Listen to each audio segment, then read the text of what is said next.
गांव के किनारे एक पुरानी हवेली थी जिसे लोग भूतिया हवेली कहते थे।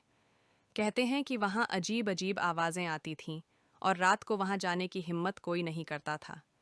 कई लोगों ने दावा किया कि उन्होंने वहां पर छायाएं देखी हैं जो हवा में तैरती हुई लगती थीं। रवि, एक शहर से आए युवा पत्रकार, इन कहानियों की सच्चाई जानना चाहता था। वह एक साहसी और जिज्ञासु व्यक्ति था। जब उसने गांव वालों से हवेली के बारे में पूछा तो सभी ने उसे वहां जाने से मना किया, लेकिन रवि ने तय कर लिया था कि वह उस जगह की सच्चाई सामने लाएगा। हवेली की पहली रात रवि ने एक रात हवेली में जाने का फैसला किया।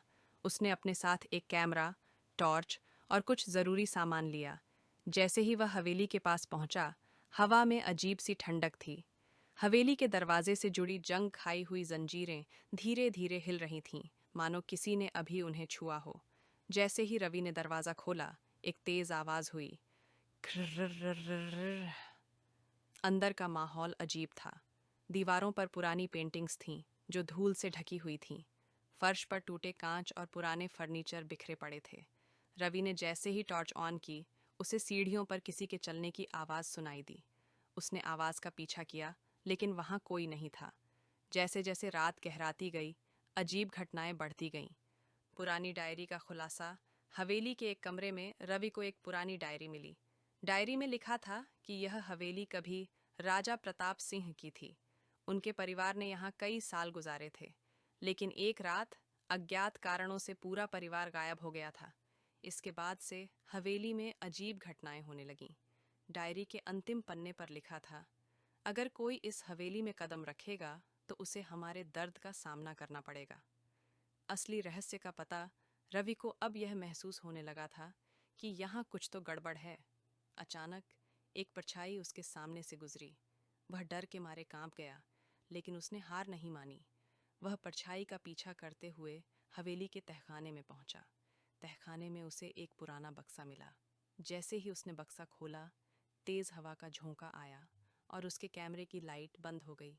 बक्से के अंदर पुराने गहने, कुछ तस्वीरें और एक छोटी मूर्ति थी।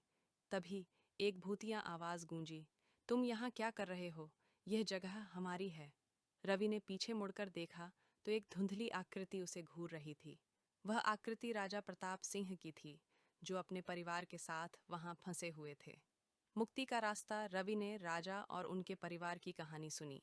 राजा ने बताया कि एक धोखेबाज रिश्तेदार ने उन्हें जहर देकर मार दिया था और उनकी आत्माएं अब तक इस हवेली में फंसी हुई थीं।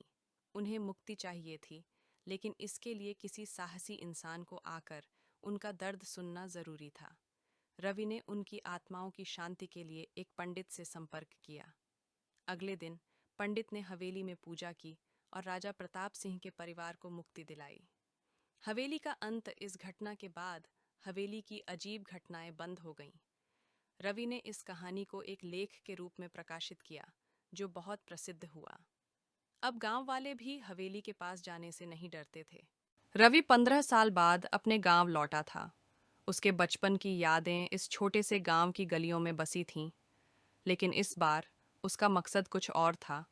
पुरानी हवेली की सच्चाई जानना, जहां लोग कहते थे कि छाया नाम की आत्मा रहती है।